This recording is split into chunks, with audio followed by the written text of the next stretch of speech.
वर्षांपासून कोरोनाने अवघ्या जगाला ग्रासलाय आणि या काळात कोरोनाचे अनेक व्हेरिएंट्स निर्माण झाले। तसंच कोरोनावर विविध लसींची निर्मितीही झाली। पण आता कोरोनाच्या ओमायक्रॉन या व्हेरिएंटने जगभरात दहशत पसरवली आहे। कारण कोरोनाच्या या विषाणूचा डेल्टापेक्षा अधिक वेगाने फैलाव होत असल्याचं आढळून आलंय। जगात पुन्हा एकदा कोरोनाचा धोका वाढला।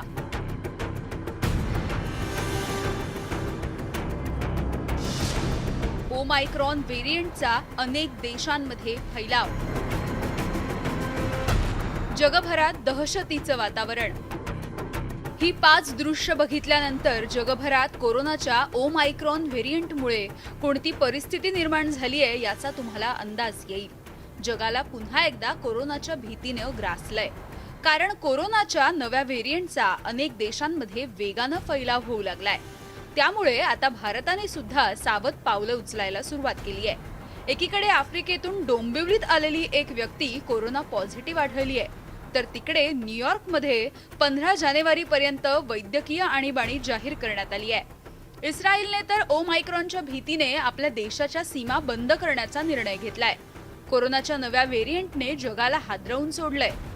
कोरोनाचे सतत नवनवीन व्हेरिएंट समोर येऊ लागल्यामुळे संशोधकांची चिंता सुद्धा वाढली आहे। ओमायक्रॉन हा कोरोनाचा नवा व्हेरिएंट यापूर्वीच्या डेल्टा व्हेरिएंटपेक्षाही अधिक घातक आणि वेगाने संक्रमित होणारा असल्याचं बोललं जातंय। त्यामुळेच अनेक देशांवर वैद्यकीय आणीबाणी जाहीर करायची वेळ आली आहे। जगभरात वेगाने पसरत चाललेल्या ओमायक्रॉनच्या संसर्गाच्या पार्श्वभूमीवर केंद्र सरकारने सुद्धा पावलं उचलायला सुरुवात केली आहे। तसंच देशात पुन्हा एकदा कोरोना नियमांचं काटेकोरपणे पालन करण्याच्या सूचना केंद्र सरकारकडून देण्यात आल्यात। कोरोनाच्या नव्या व्हेरिएंट पासून सतर्क राहण्याचा इशारा पंतप्रधान नरेंद्र मोदींनी दिलाय। कोरोना की विकट परिस्थिति में भी देश ने 100 करोड़ से अधिक डोजेज कोरोना वैक्सीन और अब हम 150 करोड़ की तरफ तेजी से आगे बढ़ रहे हैं। नए वेरिएंट की खबरें भी हमें और सतर्क करती हैं और सजग करती हैं। मैं संसद के सभी साथियों को भी सतर्क रहने के लिए प्रार्थना करता हूं। आप सभी साथियों को भी सतर्क रहने के लिए प्रार्थना करता हूं। देशात ओमायक्रॉनचा फैलाव रोखण्यासाठी केंद्र सरकारने नवी नियमावली सुद्धा जाहीर केली आहे।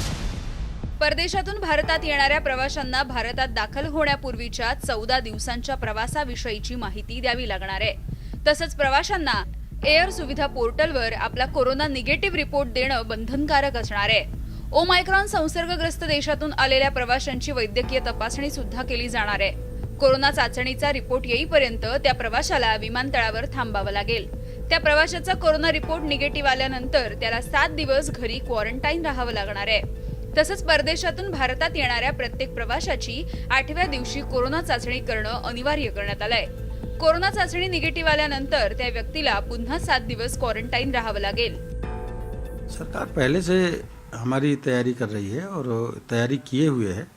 आप देखे होंगे कि निगरानी कमेटियां बना करके और बच्चों को भी 0 से 6 महीने बच्चे, 6 महीने से 3 साल बच्चे, 3 साल से ऊपर के बच्चों को लिए मेडिकल किट बांट करके लोगों को दी गई है कि जैसे किसी को जरा सा भी बुखार आता है उसको तत्काल दवा दी जाए, निगरानी कमेटी के द्वारा फ़ौरन पहुंचा दी जाए। इसके अलावा जो अलग से वायरस जो नया वेरिएंट आया है उस पर भी हमारी सरकार पूरी तरह से सजग है और देश के एक भी व्यक्ति की जान वायरस से न जाने पाए उसके लिए हमारी सरकार पूरी तरह से तैयार है। ओमायक्रॉन संसर्ग रोखण्यासाठी केंद्र सरकारकडून पावलं उचलली जात असतानाच परदेशातून आलेले काही प्रवासी कोरोनाग्रस्त आढळून आल्याचं बघायला मिळालं। नुकतंच दक्षिण आफ्रिकेतून परतलेल्या डोंबिवलीतल्या एका व्यक्तीला कोरोनाची लागण झाल्याचं आढळून आलं। त्यामुळे राज्यातील आरोग्य यंत्रणा खडबडून जागी झाली। संबंधित रुग्णाची जिनोम सिक्वेन्सिंगची चाचणी केली जाणार आहे। तो चाचणी अहवाल आल्यानंतर कोरोनाच्या कोणत्या व्हेरिएंटची लागण झाली आहे हे सुद्धा स्पष्ट होईल। मात्र भविष्यात कोरोनाच्या नव्या व्हेरिएंटचा फैलाव रोखण्यासाठी नागरिकांनी पुन्हा एकदा कोरोना नियमांचं काटेकोरपणे पालन करण्याची आवश्यकता आहे। Bureau report, news 18 Lokmat. कोरोनाच्या नव्या व्हेरियंटमुळे आता जगभरातील देशांनी दक्षिण आफ्रिकेतून तिन्ही मार्गाने होणाऱ्या प्रवासी वाहतुकीवर निर्बंध लावायला सुरुवात केलेली आहे. आगामी काळात त्याचा फटका दक्षिण आफ्रिकेला सहन करावा लागणार आहे. मात्र ओमायक्रॉनच्या उत्पत्तीचं कनेक्शन चीनशी असून ओमायक्रॉनच्या संसर्गावरून दक्षिण आफ्रिकेला जबाबदार धरणं चुकीचं आहे असं आंतरराष्ट्रीय जाणकारांना वाटतं आहे.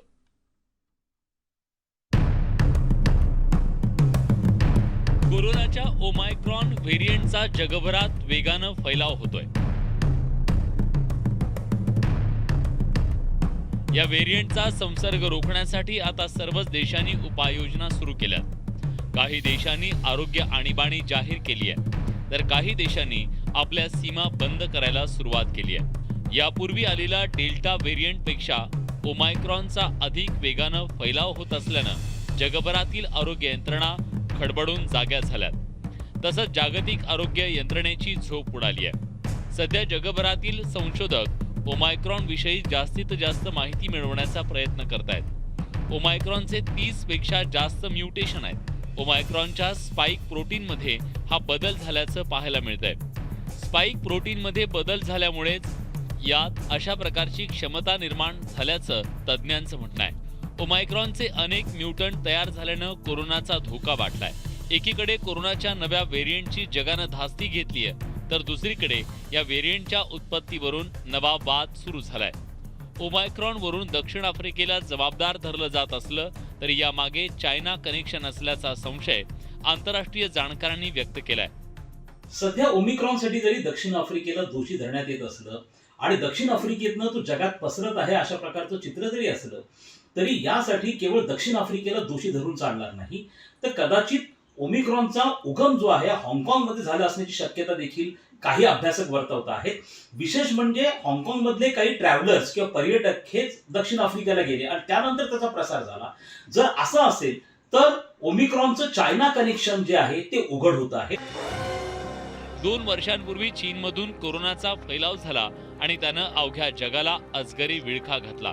गेल्या 2 वर्षांपासून अवघं जग या जीवघेण्या विषाणूशी संघर्ष करतंय. मात्र कोरोनाची उत्पत्ती कशी झाली याविषयी आजही चीननं जगाला खरी माहिती दिली नाही. कोरोनाविषयी जुजबी माहिती देऊन चीननं जागतिक आरोग्य संघटनेची बोळवण केली.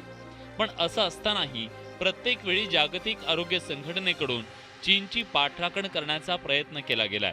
ओमायक्रॉनच्या नामकरणावेळीही तेच घडल्याचं पाहायला मिळालंय. विश्व आरोग्य संघटनेने हे जे नामकरण केलेलं आहे ओमिक्रॉन नावाचं ते करत असताना काही ग्रीक लेटर्स हे जाणीवपूर्वक चीनला प्रोटेक्ट करण्यासाठी वगळण्यात आलेले आहे. विशेष करून XI म्हणजे शी, हा जो शी जिनपिंग हे नाव आहे त्या संदर्भात देखील त्यांनी हे जाणीवपूर्वक वगळलेलं आहे. जसं यापूर्वी कोरोनाचं कोविड अशा प्रकारचं नामकरण केलं गेलेलं होतं चीनला प्रोटेक्ट करण्यासाठी, तसंच या ठिकाणी देखील विश्व आरोग्य संघटनेचा कुठेतरी चीनला पाठीशी घालण्याचा देखील प्रयास आहे असं आपल्याला दिसून येतं. आज अनेक देशांनी दक्षिण आफ्रिकेतील प्रवासावर निर्बंध लावायला सुरुवात केली आहे. त्यामुळे आगामी काळात दक्षिण आफ्रिकेला त्याचा मोठा आर्थिक फटका बसण्याची शक्यता आहे. मात्र कोरोनाच्या नव्या व्हेरियंटला युरोपियन देश जबाबदार असल्याचं आंतरराष्ट्रीय तज्ज्ञांना वाटतंय. युरोपियन आणि अमेरिकन कोरोना लस उत्पादक कंपन्या आहेत, जसं मॉडर्ना असेल, फायझर असेल, या कंपन्यांनी आपली लस ही आफ्रिकन देशांना देऊ केलेली नाहीये. त्यांनी ती प्रामुख्याने श्रीमंत देशांना विकलेली आहे. जर वेळीच आफ्रिकन देशांना या लसींचा पुरवठा झाला असता तर कदाचित कोरोनाचा जेवढा प्रसार आज आफ्रिका खंडामध्ये झालेला दिसतो आहे तेवढा झाला नसता. त्यामुळे ओमिक्रॉनच्या प्रसारासाठी युरोपियन देश आणि अमेरिका हे तेवढेच जबाबदार आहे असं आपल्याला म्हणावं लागेल. कोरोनाच्या या नव्या व्हेरियंटचा प्रसार रोखण्याचं आव्हान भारतासमोर सुद्धा आहे. या पार्श्वभूमीवर केंद्र सरकारनं तातडीनं पावलं उचलण्याची आवश्यकता आहे. विशेषतः ओमायक्रॉनचा संसर्ग झालेल्या देशातून येणाऱ्या प्रवाशांची काटेकोरपणे कोरोना तपासणी करणं आवश्यक आहे. भारतासारख्या देशांनी मात्र आता या संदर्भामध्ये जास्त काळजी घेणं गरजेचं आहे. विशेष करून दक्षिण आफ्रिकेतनं जे भारतात येणारे पर्यटक आहेत किंवा आफ्रिका खंडातनं जे भारतात येणारे पर्यटक आहेत किंवा आफ्रिकेशिवाय ज्या ज्या देशांमध्ये हा ओमिक्रॉन आढळला गेलेला आहे, विशेष करून आफ्रिका असेल, काही लॅटिन अमेरिकन देशांमध्ये आढळला गेला आहे, त्या देशातनं जे भारतामध्ये येणारे लोक आहेत त्यांच्या संदर्भामध्ये आपल्याला विशेष काळजी ही येत्या काळामध्ये घ्यावी लागणार आहे. त्याचबरोबर भारतामध्ये देखील लोकांना जो कोविड ॲडेक्युएट प्रोटोकॉल आहे त्याचं देखील अत्यंत सजगतेने पालन हे आपल्याला करावं लागेल. मला असं वाटतं आपण या सगळ्यांनी या बाबतीमध्ये जागरूक राहणं हे अत्यंत गरजेचं आहे. यासाठी घाबरून जाता कामा नये. कोरोनाच्या नव्या व्हेरियंटचा अधिक वेगानं प्रसार होत असल्यानं संशोधकांची चिंता वाढली आहे. तसंच काही म्युटेशनमध्ये व्हायरसची ओळख करणं अँटीबॉडीला शक्य होत नाहीये. त्यामुळे कोरोनाची लस या व्हेरियंटवर किती प्रभावी ठरणार हा प्रश्न संशोधकांना सतावू लागलाय. Bureau report, news 18 Lokmat. या विशेष कार्यक्रमात एक छोटा ब्रेक पहा फक्त न्यूज 18 लोकमत.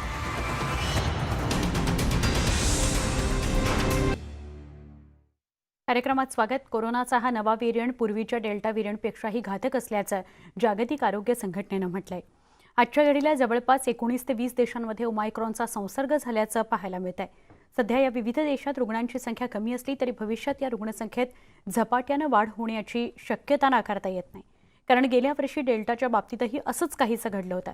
त्यामुळेच जागतिक आरोग्य संघटनेनं कोरोनाच्या या व्हेरियंटविषयी चिंता व्यक्त केली आहे. कोरोनाच्या नव्या रूपानं पुन्हा एकदा जगाची चिंता वाढवली आहे. कोरोनाच्या ओमायक्रॉन व्हेरियंटचा जगभरात वेगानं प्रसार होत असल्याचं बघायला मिळतंय. खरं तर गेल्या 2 वर्षात कोरोनाच्या वेगवेगळ्या व्हेरियंटचा सामना जगाला करावा लागला. वेगवेगळ्या देशात कोरोनाचे वेगवेगळे व्हेरियंट आजवर आढळून आलेत.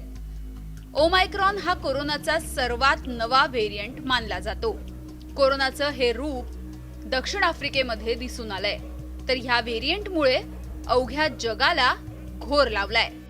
ओमिक्रॉनची दाहकता किती आहे, त्यामुळे किती पेशंट्स किंवा किती रुग्ण त्याच्या आतापर्यंत आहेत, किंवा त्याच्यामुळे किती रुग्ण दगावता आहेत, त्याचा प्रसार किती झपाट्याने होतो आहे, किंवा जे लसी कोरोनावरच्या आहेत या ओमिक्रॉनवरती परिणामकारक आहेत की नाही, या सगळ्यांच्या बाबतीमध्ये अजूनही स्पष्ट पुरावे येणं हे बाकी आहे. त्यामुळे या बाबतीमध्ये तात्काळ अशा स्वरूपाचा अनुमान काढणं की या संदर्भामध्ये लॉकडाऊन घोषित करावं लागेल किंवा त्याची प्रचंड त्याच्यामुळे घाबरून जावं लागेल असा प्रकार नाहीये. या बाबतीमधलं संशोधन हे चालू आहे. पुरावे अजूनही येणं बाकी आहे. मात्र सर्व देशांनी या बाबतीमध्ये योग्य ती काळजी घेणं आवश्यक आहे.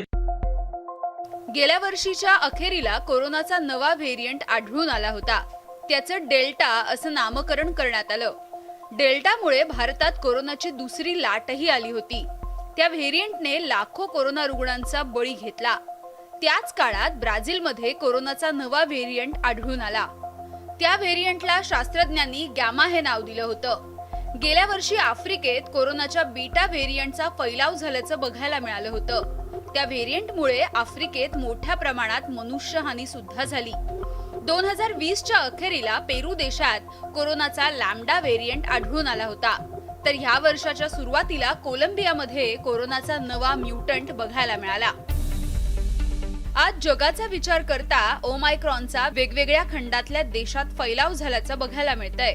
दक्षिण आफ्रिका, बोत्स्वाना, बेल्जियम, हाँगकाँग, इस्रायल, ब्रिटन, नेदरलँड, जर्मनी, झेक Republic, Austria, Denmark, Australia, Italy, Canada, France, Namibia, Zimbabwe या देशामध्ये ओमायक्रॉननं शिरकाव केलाय. हम स्वास्थ्य मंत्रालय के साथ तालमेल करके ताकि जितने भी हवाई मार्ग से आने के जगह उन सब के ऊपर खासकर इंटरनेशनल ट्रैवलर्स के लिए एक प्रोटोकॉल लगा दिया गया है.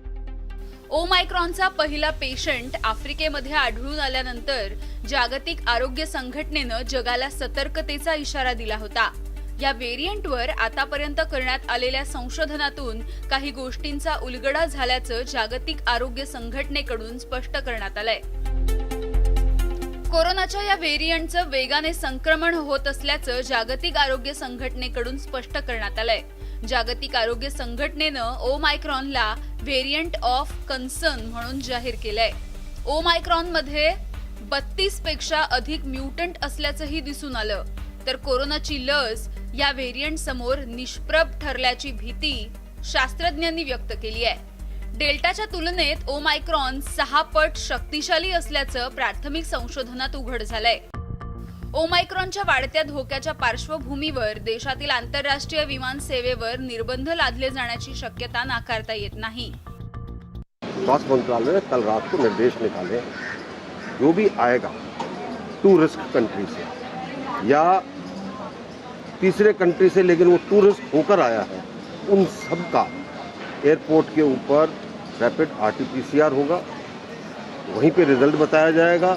उसके बाद अगर वो ठीक है फिर भी उसको 1 हफ्ता क्वारंटीन के लिए रखा जाएगा। एकीकडे आंतरराष्ट्रीय विमान सेवेवरती निर्बंध लादण्याची तयारी सुरू झालेली असताना दुसरीकडे गेल्या 10 नोव्हेंबर पासून महाराष्ट्रात दक्षिण आफ्रिकेतून तब्बल 1000 प्रवासी आले आहेत।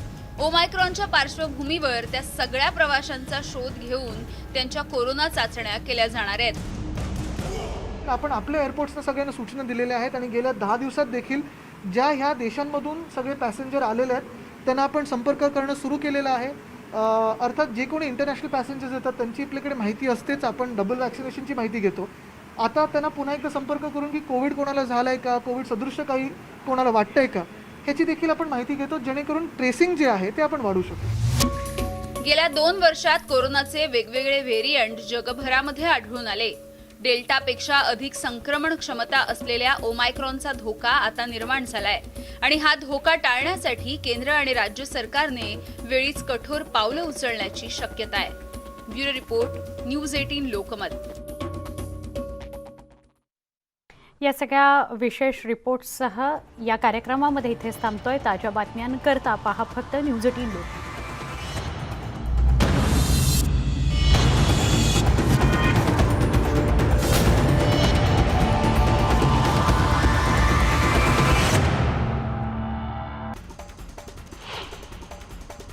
दरम्यान आम्ही सत्ता परिवर्तनाचा